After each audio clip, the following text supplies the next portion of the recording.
Let's take you through some of the functions here on the radio. If you're wondering how to switch stations, I test drove this and didn't know this, so it's right here.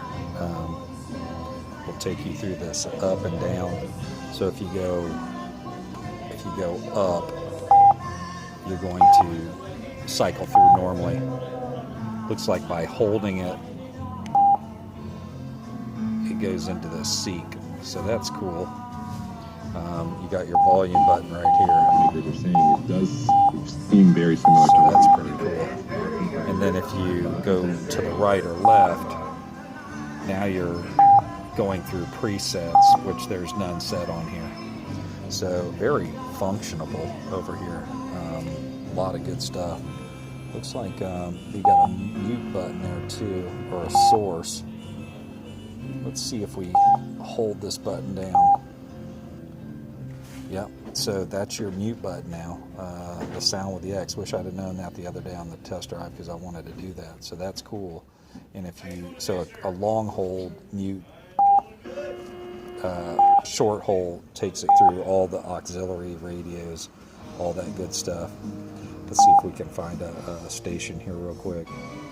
I didn't like the sound. It seemed like my F6B was a lot louder than this radio. When you're sitting still, man, it seems like it's really loud. But I don't know. Under the hood the other day, it didn't seem like I could hear it on clear on 30, but I might not have it dialed in right. But this has got just a long showing a trunk and the stand flashing there. So just moving through this stuff. So let's try that mute here. I'm going to long hold this. Yep, there's your mute. Works really nicely. Not as fast as the other one, as it, you know, the F6B and the GL 1800s before the 2018. You just had a button there to push, but this is nice. There's your walking the bike forward and front. I believe that's forward, or no, that's the high beams. I think, oh, this is the manual. I didn't notice that. Yeah, I'd like to take the manual out. I took the DC out and didn't really like it. So you do still have the reverse, but you'll lose the forward. I guess it has its separate engine for that. Not real sure.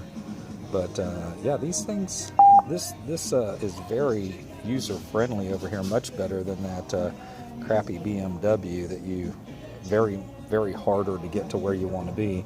And of course you can go control, it looks like, about everything to right from the center. But if you don't want to take your hand off it, man, you got your home button, takes you right to home. Now this, oh yeah, it does move around like that. In some, I know when you're actually in like vehicle, let's say vehicle settings, and you're moving through that, I'm going all up and down. I think once you get in a sub menu, it's all up and down. You can't really move around left or right too much. But this auto cancel turn signal here, I didn't know it had it on there, so that's phenomenal. Take that right off. Awesome. I'd love to get rid of this tone here since I'm standing in the dealership doing this. I know there's a way to get rid of it because it wasn't on there the other day, taking that tone off.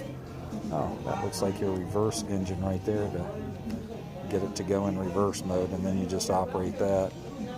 Nice. Oh, I'd love to try this manual. Man.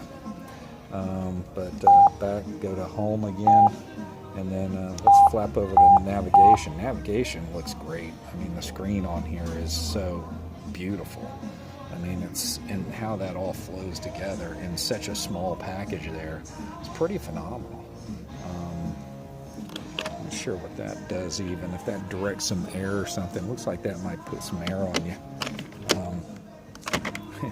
The other one that I saw the other day, that was almost broken, but you push it right there and it seems like it works a little bit better. But yeah, look at that. I'm pushing this. Oh, so I'm zooming in and out now using the zoom buttons. Let me see if I can move that. That doesn't do anything right there. So let's see what else we got here. Yeah, I'm zooming in and out.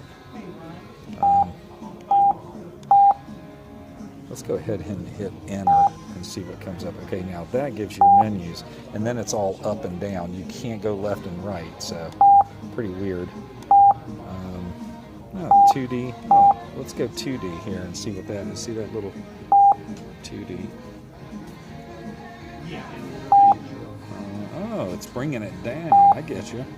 So you get 3 positions here on like a bird's eye view that you can move that down. That's actually pretty cool. Got your GPS. Let's see that nav. So you got your nav volume. Let's see if you can. All right. So I know where that would be for me. Completely off. POI off. What's that POI? Huh. All right. I'm sure there's probably some voice controls here to manually take care of this. Again, I'm just sitting here doing this in the dealership, so I'm sure I get some more menu options if I move that. But you know, real easy to go home or back and then go home. Let's go check that audio setting, sound settings, Bluetooth settings, phone settings. Of course, I'm using a Samsung Galaxy. Hate it. They didn't integrate for. They want you to buy an iPhone, that's for sure. There's your phone menu, phone pairing, inquiry. What's that say? Oh, searching for a phone. Oh. I heard it's real easy to get that thing to put in. I didn't know how to pair it, so that's how you do it. You don't go to the phone pairing, I guess. You go to the inquiry, and it searches for a phone that way. Yeah, there you go, guys. Let's take that back off. Yeah, so let's see if there's anything else here. And I'm sure there's more. I'm sure I'm getting on these people's nerve though by just that tone is just crazy. If there's a quick way to get that off. Ugh. I don't see one. And I went into the settings earlier and tried to get it off too, but I'm sure there is. Let's see. I know I hit that the other day. Oh. There's got to be a quick way to get that off. Heated grips, heated seat. Heated seat's okay. The grips are great. Yeah, nice technology here on this baby.